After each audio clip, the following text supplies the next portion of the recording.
पहला प्रश्न कि मनुष्य के परम कल्याण का साधन क्या है।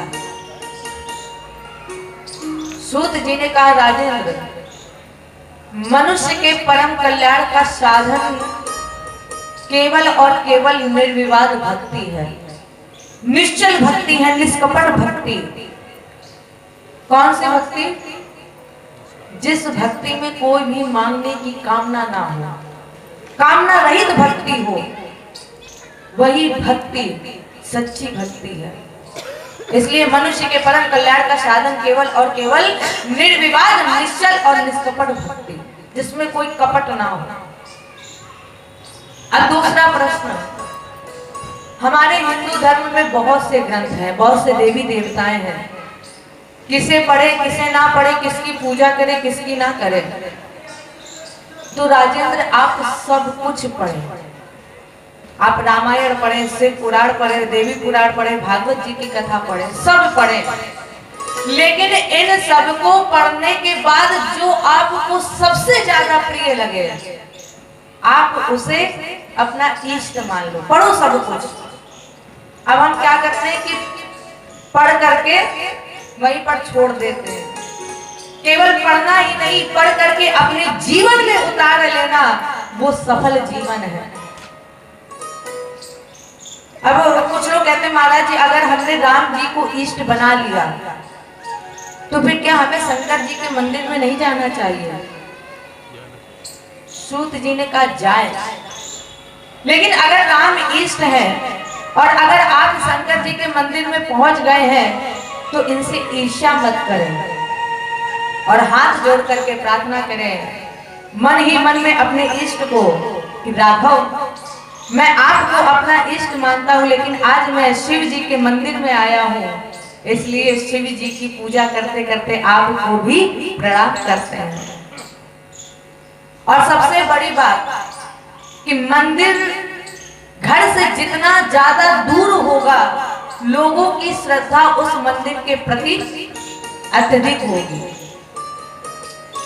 अब आप बताइए, यहाँ पर जो कन्हैया जी हैं और वृंदावन में जो कन्हैया है, उसमें कोई अंतर है तो सब एक ही, लेकिन लोग पास वाले मंदिर में ना जाकर के वृंदावन में बिहारी जी के दर्शन करने जाते हैं। भले घर में ठाकुर जी चाहे जैसे रखे हो, उनको पूछ रहा हो ना पूछ रहा हो, लेकिन बिहारी जी के दर्शन करने। इसलिए मंदिर जितना ज्यादा दूर उतनी ज्यादा श्रद्धा। तीसरा प्रश्न, वो अजन्मा है तो फिर वो जन्मा कैसे? तो सबसे पहले बाबा गोस्वामी जी ने इस प्रश्न का उत्तर दिया और उन्होंने लिखा है, परम स्वतंत्र ना सिर पर कोई, परम स्वतंत्र ना सिर पर कोई,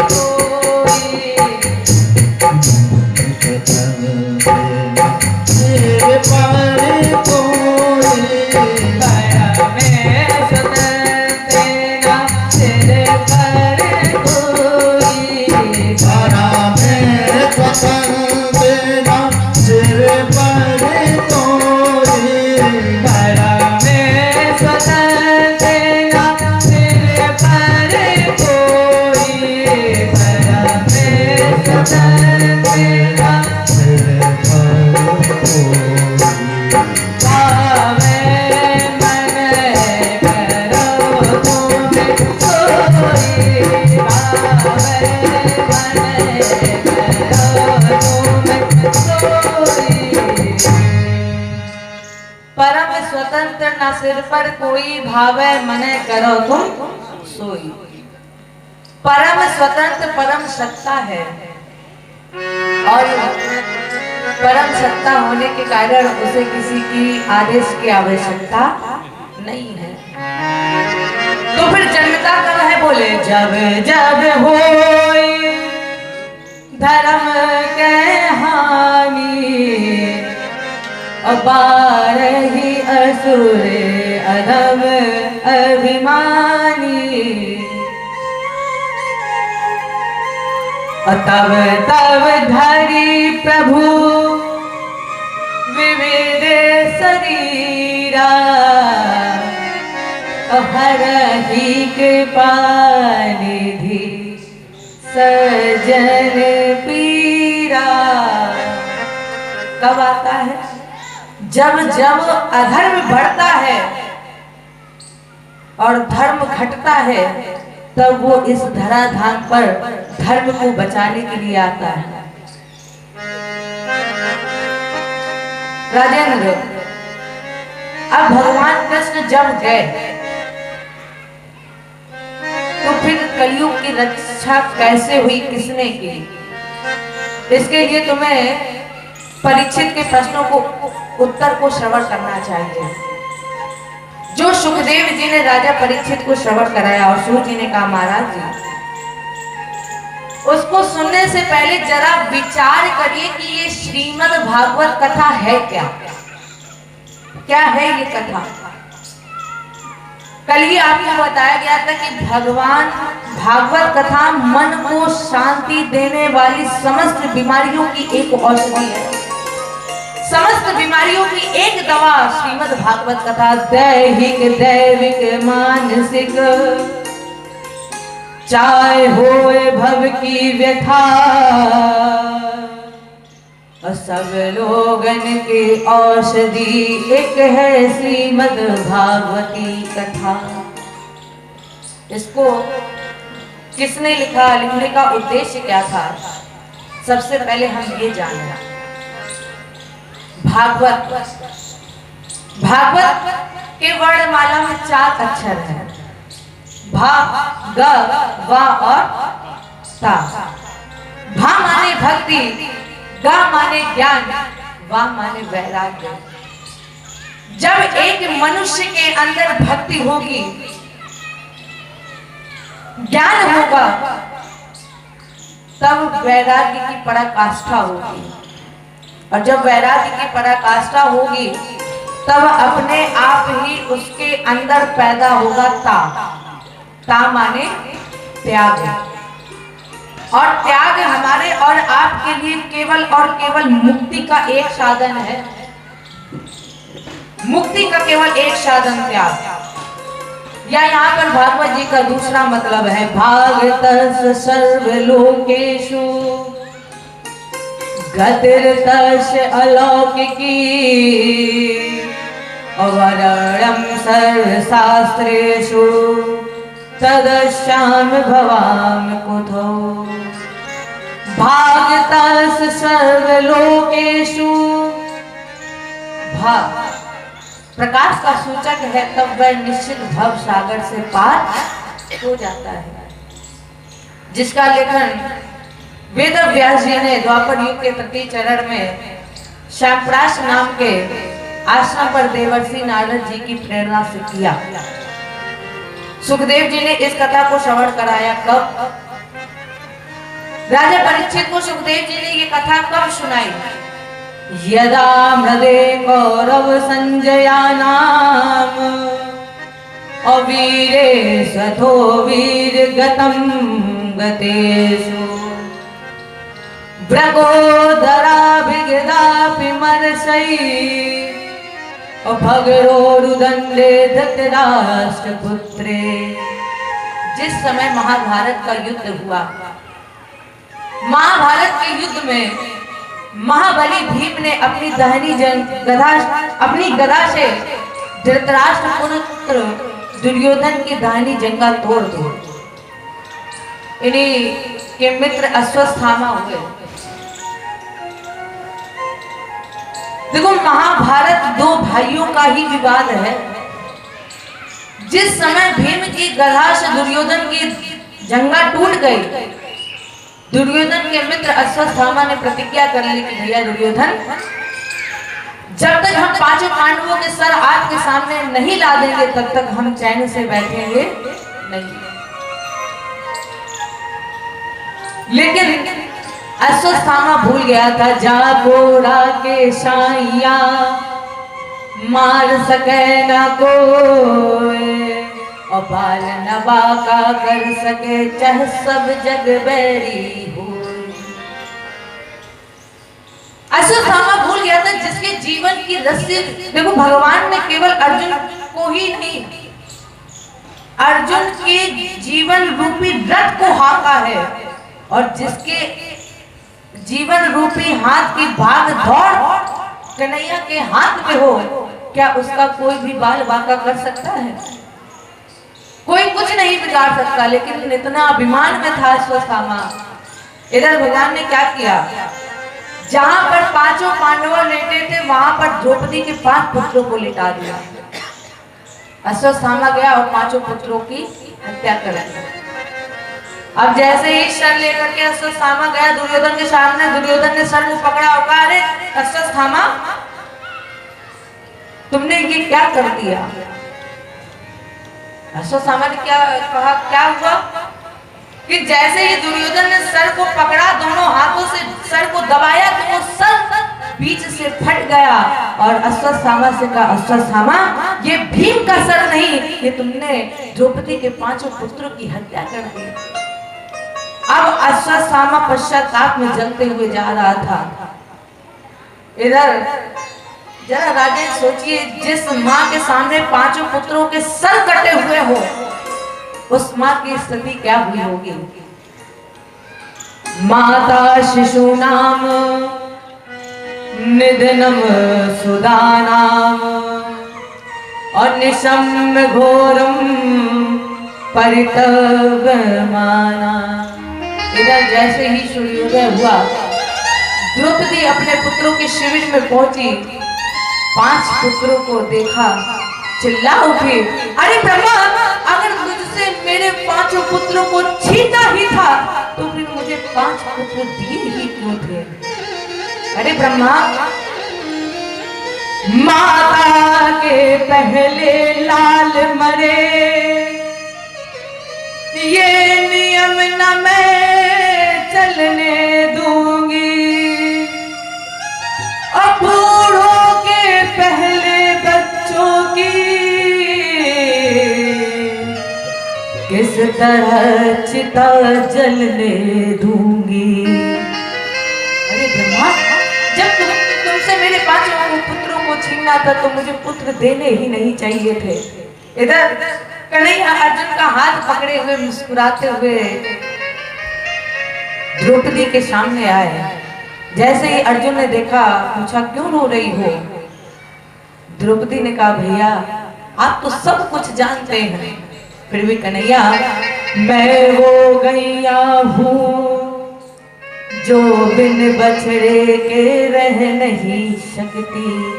कन्हैया, मेरे 5 पुत्रों को मुझसे छीन लिया गया है।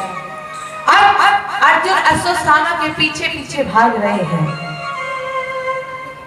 अर्जुन ने अश्वत्थामा के मस्तिष्क से मणि निकाली और धक्का मार करके निकाल दिया।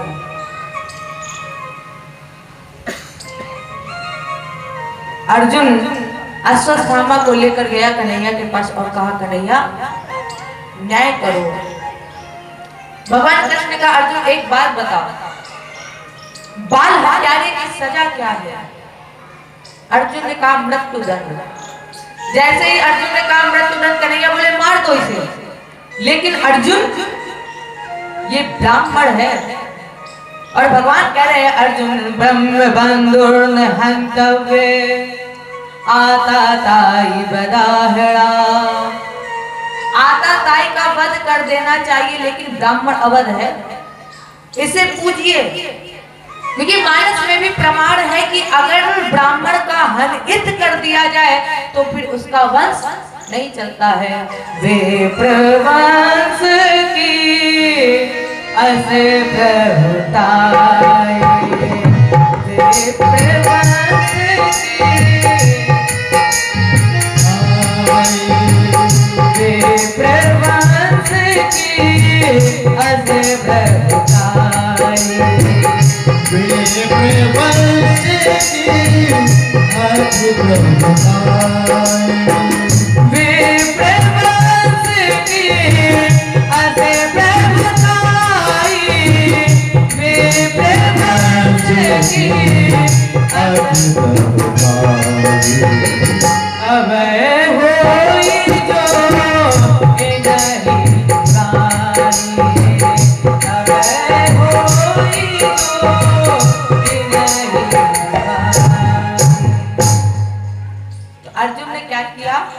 अर्जुन ने अश्वत्थामा का सामाजिक बहिष्कार कर दिया। अब इधर भगवान कृष्ण द्वारका जाने की तैयारी कर रहे हैं। सभी लोग भगवान की विदाई करने आए और सबसे अंत में बुआ कुंती आई। बुआ कुंती ने कन्हैया को प्रणाम किया। कृष्णाय वासुदेवाय, और कहा महाराज जी प्रार्थना की, स्तुति की, देवकी नंदनाय चा नंद गोप कुमाराय गोविंदाय नमो नमः। इस श्लोक में 32 अक्षर है और लोग ये कहते हैं कि जो भी इस मंत्र को 1 महीने लगातार उच्चारण करता है तो उसके सारे पाप नष्ट हो जाते हैं। 1 महीने लगातार। अगर आपको पूरे 32 अक्षर ना याद हो तो 16, और अगर 16 ना याद हो तो हमारी समझ में वो 8 अक्षर सबको याद होंगे। कौन सा? गोविंदाय नमो नमः। और जो भी इस मंत्र का 1 महीने रोज लगातार उच्चारण करता है उसके 1 महीने के सारे पाप नष्ट होते हैं। प्रार्थना की कुंती ने, नमः पंकज नाभाय नमः पंकज मालिने और नमः पंकज नेत्राय नमस्ते पंकजाग्रहे। जैसे ही बुआ कुंती ने स्तुति की, भगवान ने कहा बुआ आप कुछ मांग लो, प्रसन्न है, मांगिए, क्या चाहिए आपको? बुआ ने कहा ठाकुर जी कन्हैया मुझे दीजिए केवल और केवल दुख। जैसे ही बुआ कुंती ने कहा केवल मुझे दुख दीजिए, भगवान ने कहा बुआ एक बात बताओ, क्या अभी तक आपका मन दुखों से भरा नहीं है? अरे ना जाने कितने दुख आपको मिले। अच्छा आप बताओ, भगवान आपके सामने हो और भगवान आपसे कहे कि आप कुछ मांगो तो आप क्या मांगोगे? सुख मांगोगे कि दुख मांगोगे? सुख मांगोगे। लेकिन बुआ कुंती ने क्या कहा? ठाकुर जी मुझे दीजिए दुख। क्यों? क्योंकि लोगों को जब सुख मिल जाता है तो वो आपको भूल जाते हैं, और जिसे जिसे दुख मिलता है तो दुख में कम से कम आपको याद तो करते हैं। और हम लोग क्या कहते हैं कि भगवान मिलते नहीं है। आप बताइए आज तक किसी ने भगवान से ये कहा कि आप मुझे मिल जाओ? किसी ने मांगा कि ठाकुर जी आप आ जाओ मेरे पास, या शंकर जी आप आ जाओ? कोई नहीं मांगता। क्या करते? बस ये काम बन जाए तो हम 101 रुपए का प्रसाद चढ़ाएंगे। प्यारे, जब तक आप बुलाओगे नहीं वो आने वाला नहीं है। भक्त भले भगवान को भूल जाए, याद रखिएगा, भक्त भले भगवान को भूल जाए लेकिन भगवान कभी भी भक्त को नहीं भूलता है। ठाकुर जी मुझे सुख दीजिए, दुख दीजिए, क्योंकि कम से कम दुख में तेरी याद तो आती रहेगी। और वैसे भी सुख भी तो तुम्हारे हैं, सुख भी मुझे ठाकुर जी सुख भी तो तुम्हारे हैं और दुख भी तो तुम्हारे हैं, और छोड़ो मैं किसे भगवन, दोनों तो तुम्हारे। ठाकुर जी सुख भी तुम्हारे हैं और दुख भी तुम्हारे हैं। अगर दोनों तुम्हारे हैं तो फिर क्या? दुख भी मुझे प्यारे हैं और सुख भी मुझे प्यारे हैं, छोड़ो मैं किसे भगवन, दोनों मुझे प्यारे हैं। संसार है एक नदिया, सुख दुख दो किनारे हैं, और ना जाने कहाँ जाए अब बहते धारे संसार एक नदिया सुख दुख दो किनारे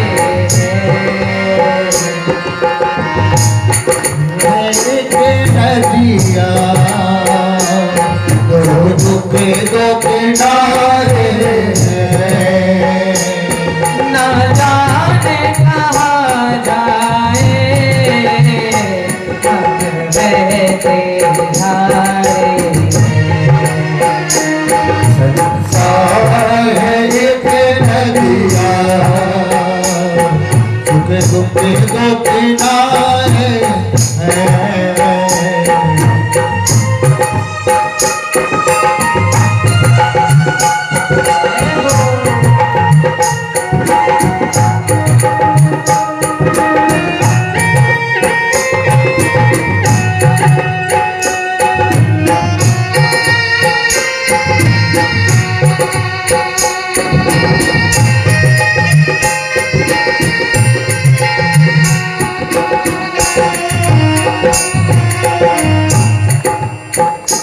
कोई भी किसी के लिए अपना न पराया है भी किसी के लिए अपना न पराया है। हर दिन के उजाले में हर आदमी साया है हर दिन के उजाले में हर आदमी साया है। हर आदमी साया कुदरत भी तो देखो यहाँ ये खेल निराले हैं कुदरत भी तो देखो यहाँ हर नाम के डाले हैं। ना जाने कहाँ जाए हम बहते धारे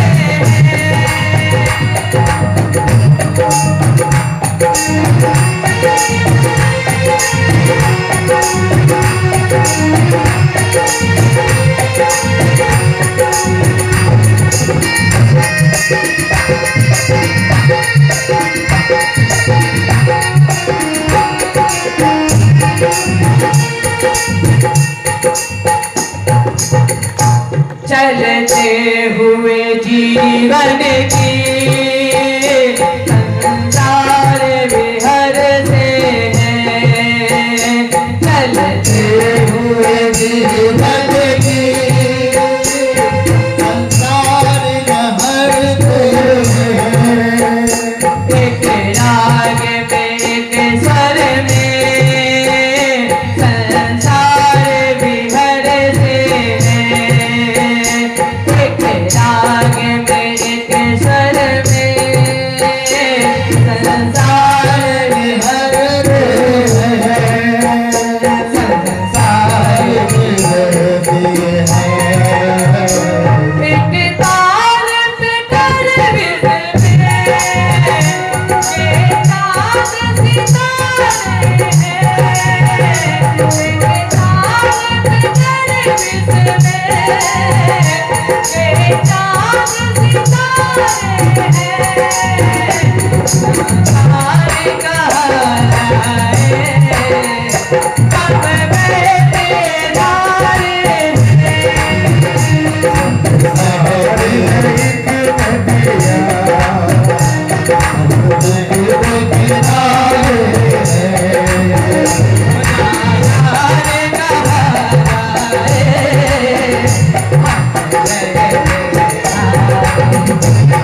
Thank you.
धरती के अंबर की आँखों से बरसती है, धरती के अंबर की आँखों से बरसती है। जिस दिन कथा सुनते सुनते आपके नेत्रों से अश्रु बहने लगे, जिस दिन रामायण सुनते सुनते आपके नेत्रों से अश्रु की धारा बहने लगे, उस दिन प्यारे समझ लेना कि राधा रानी आपके नेत्रों में विराजमान हो गई है। उस दिन प्यारे समझ लेना कि राधा रानी आप में समाहित हो गई। इसलिए कहिए क्या, धरती से अंबर की आँखों से बरसती है, धरती से अंबर की आँखों से बरसती है। हर रोज यही बूंदे फिर बादल बनती है, हर रोज यही बूंदे फिर बादल बनती है। फिर बादल बनती है, फिर बादल बनती है।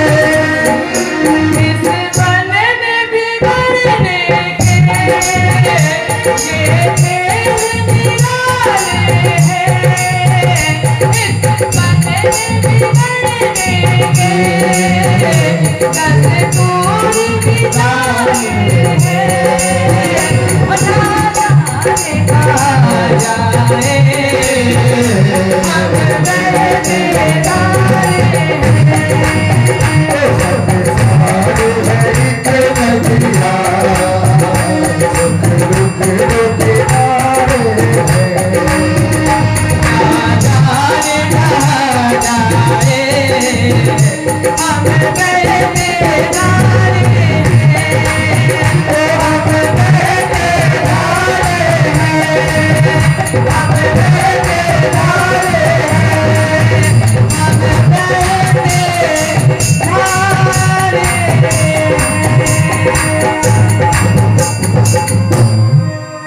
संसार है एक नदिया,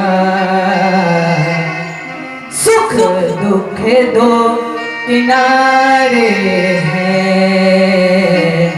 और ना जाने कहाँ जाए मोहन दोनों मुझे प्यारे हैं। छल छोड़ के जो भजता छलिया, छलिया भी उसे ही भजा करता है, वो उन नैनों में रहा करता जिन नैनों से नीर बहा करता। यहाँ पर कोई भी भगवान को जाने नहीं देना चाह रहा था। अब आप बताओ, भगवान आपके सामने आया, आप क्या जाने दोगे? कभी बुआ कुंती रोक रही है, कभी द्रौपदी रोक रही, कभी बहन सुभद्रा रोक रही, तो भगवान ने कहा ठीक है, आज रात्रि पे यहीं पर विश्राम। सभी अपने अपने शिविर में सो रहे थे, लेकिन कन्हैया को नींद नहीं आ रही थी। भगवान कृष्ण शिविर के बाहर निकले तो भगवान ने देखा कि सबके शिविर के दीपक बंद है, लेकिन एक शिविर में दीपक जल रहा था। जिज्ञासावश भगवान उस शिविर के पास पहुंचे। भगवान ने देखा कि उस दीपक के सामने युधिष्ठिर बैठ करके रो रहा था। भगवान गए और कहा, युधिष्ठिर क्यों रो रहे हो? युधिष्ठिर ने कहा कन्हैया, मुझे नहीं चाहिए वो राजपद जिस राजपद की वजह से मेरे भीष्म पितामह को बाड़ों की सेज पर लेटना पड़ा। कन्हैया, मुझे नहीं चाहिए राजपद। देखो, भगवान ने यहाँ पर गीता का उपदेश दिया है, गीता का ज्ञान दिया युधिष्ठिर को। लेकिन जब भगवान कृष्ण ने यहाँ पर युधिष्ठिर को गीता का ज्ञान दिया तो युधिष्ठिर के कुछ पल्ले ही नहीं पड़ा, कुछ समझ में ही नहीं आया। और भगवान ने दो जगह गीता का ज्ञान दिया है, एक बार अर्जुन को दिया और अब युधिष्ठिर को। लेकिन जब अर्जुन को भगवान ने गीता का ज्ञान दिया तो अर्जुन को उस गीता का ज्ञान हो गया, लेकिन युधिष्ठिर को ज्ञान नहीं हुआ। क्यों? क्योंकि युधिष्ठिर भगवान को अपने से छोटा मानते थे, छोटा भाई, और बड़ा कोई छोटे की बात सुन ले, ये तो हो ही नहीं सकता। बड़ा चाहे जितने भी गलत रास्ते पर चला, अगर छोटा बोल दे कि भैया ये गलत है, वो बड़ा तुरंत डांट के बोल देगा, तुम बैठो, तुम छोटे हो, तुम्हें क्या पता। तो भगवान ने पांचों पांडवों को हाथों को पकड़ा, द्रौपदी को लेकर के भीष्म पितामह के पास पहुंच गए। भीष्म पितामह बाड़ों की सेज पर लेटे हुए थे। भगवान ने पांचों पांडवों को आगे कर दिया और स्वयं पीछे हो गए। अर्जुन ने अपने बड़े भैया युधिष्ठिर के साथ प्रणाम किया, बाबा मैं आपको प्रणाम करता हूं। भीष्म ने आंख खोल करके देखा, आशीर्वाद दिया, और आशीर्वाद देखने के बाद भीष्म पितामह इधर उधर देखने लगे। अर्जुन ने पूछा, बाबा क्या देख रहे हो? भीष्म ने कहा, अर्जुन वो नहीं आया। अर्जुन ने पूछा, बाबा कौन? किसे देख रहे हो, किसकी प्रतीक्षा कर रहे हो आप? भीष्म ने कहा, वो जिसने मेरी प्रतिज्ञा के लिए अपनी प्रतिज्ञा तोड़ दी। अर्जुन वो नहीं आया जिसने गोकुल में घर घर में जाकर के माखन खाया है, माखन चुराया। और जैसे ही भीष्म पितामह ने कहा, भगवान ने अर्जुन को पीछे कर दिया और स्वयं आगे आ गया। बाबा भीष्म ने कहा, अरे कन्हैया, इसीलिए शायद तुझे नटवर नागर कहा गया है, क्योंकि तू यहाँ भी अपनी कला से भी बाज नहीं आया है। गर्ग संकटा में गर्गाचार्य जी ने बहुत अच्छी लाइन लिखी है, बहुत अच्छा श्लोक। यहाँ पर भीष्म पितामह ने स्तुति की, कहा महाराज जी, व्रजे वसंतम नवनीत चौरम, अरे चोर, अरे चित चोर, और गोपांगना नाम चदगोल चौरम। और कन्हैया, फिर भी तुझे तसल्ली नहीं हुई तो अनेक जन्मार्जित पाप चौरम, चौराहि गढ़म पुरुषम नमामि। गोकुल वृंदावन में माखन चुराने वाले, अरे चित्चोर, फिर भी तुझे तसल्ली नहीं हुई तो यमुना पर गोपियों के चीर को चुराने वाले, अरे चित्चोर, फिर भी तसल्ली नहीं हुई तो भक्तों के शहीद पापों को चुराने वाले, अरे चित्चोर, अरे चोरों के सरदार, ये भीष्म आपको प्रणाम करता है। भगवान बोले, राजन पितामह जी, हम ये चाहते कि आप इन्हें धर्म का उपदेश दें। जैसे ही कन्हैया ने कहा कि आप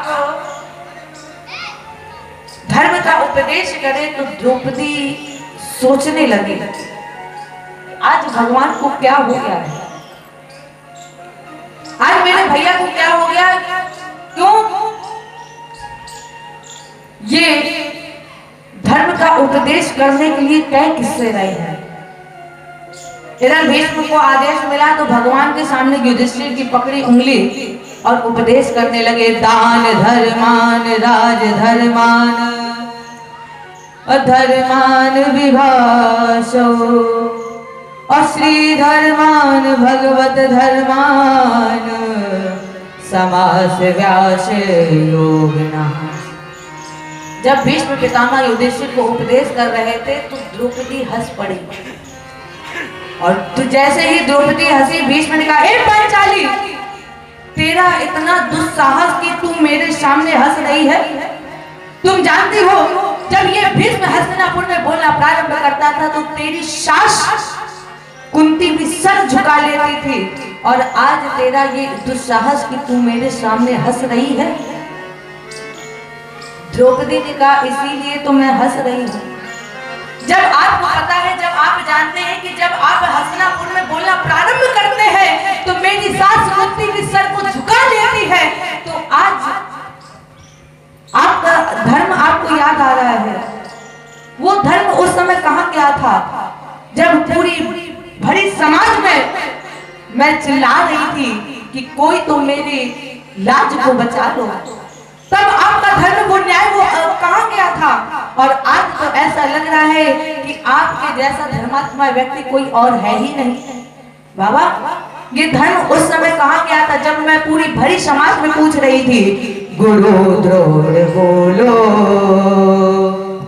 पितामह जी बोलो, तुमसे तुम्हारी बहू पूछती है, और मुझे नग्न करवा रहे हो सभा में, बोलो जीवा क्या की चीज रही है। तब आप कहाँ थे, और आज ऐसा लग रहा है कि आपके जैसा धर्मात्मा। भीष्म ने कहा बेटी तुम्हारा बोलना बहुत जरूरी था, क्योंकि अगर आज तुम ना बोलती तो ये भीष्म पितामह अपनी छाती पर बोझ लेकर के जाता, और आज तुमने ये बोझ हल्का कर दिया है। पांचाली तुम्हारे केवल प्रश्न का एक ही उत्तर है, प्राणी जैसा खाता है अन्न उसका वैसा बनता है मन, जैसा पीता है पानी उसकी वैसी बनती है बाड़ी। पांचाली अभी तक मैं दुर्योधन का दूषित अन्न खा रहा था, इसलिए मुझसे ये अनर्थ हो गया। भीष्म पितामह ने उपदेश दिया, और उपदेश देने के बाद भगवान भीष्म पितामह से बोले बाबा चले। भीष्म पितामह ने कहा कन्हैया जाने से पहले आप एक काम कर दीजिए, मेरी एक इच्छा है, आप उस इच्छा को पूरी कर दीजिए। भगवान ने कहा पूछिए कौन सी इच्छा है, क्या है। भीष्म ने कहा आप मेरी बेटी से विवाह कर लीजिए। देखो और तो कोई कुछ नहीं बोला, लेकिन अर्जुन भीष्म पितामह के सर पर चढ़े और एकदम से बोल पड़े बाबा दुनिया ये कहती है कि आप बाल ब्रह्मचारी हो, और जब आप बाल ब्रह्मचारी हो तो आपकी बेटी कौन है, बुआ कहाँ है मेरी, बताइए मुझे। भीष्म ने कहा पगले तुम नहीं समझोगे। अर्जुन ने कहा क्यों बाबा। भीष्म पितामह बोले अर्जुन तुम्हें पता है कि मेरी बेटी का नाम क्या है। मेरी बेटी का नाम है मति, मेरी बेटी का नाम है बुद्धि, और राजेंद्र ये बुद्धि अभी तक मेरी भगवान में लगी नहीं है, इसलिए आज हम सोच रहे हैं कि मेरी बुद्धि अगर भगवान में लग जाए तो मेरा कल्याण हो जाएगा। इसीलिए मैं भगवान के चरणों में अपनी बुद्धि समर्पित करना चाहता हूँ। इधर भीष्म पितामह ने भगवान को बुद्धि समर्पित की, भगवान वापस चले, और उधर भीष्म पितामह ने मकर संक्रांति सूर्य उतायन हुआ, इन्होंने महात्याग कर दिया। इस प्रसंग का एक ही सार है, अरे ज्योति से ज्योति जलाते चलो,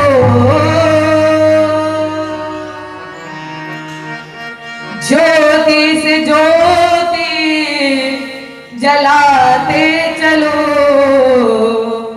और प्रेम की गंगा बहाते चलो, प्रेम की गंगा बहाते चलो।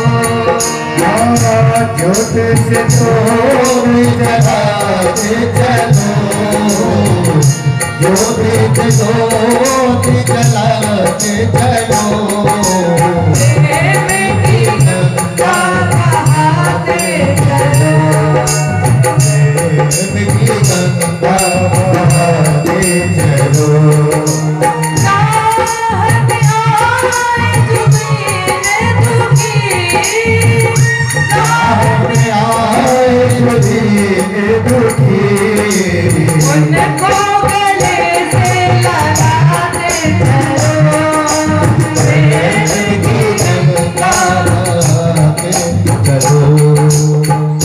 जिसका न कोई संगी साथी, ईश्वर है रखवाला, जिसका न कोई संगी साथी ईश्वर है रखवाला जो निर्धन है, जो निर्बल है, वो है प्रभु का प्यारा, जो निर्धन है, जो निर्बल है वो है प्रभु का प्यारा प्यार के मोती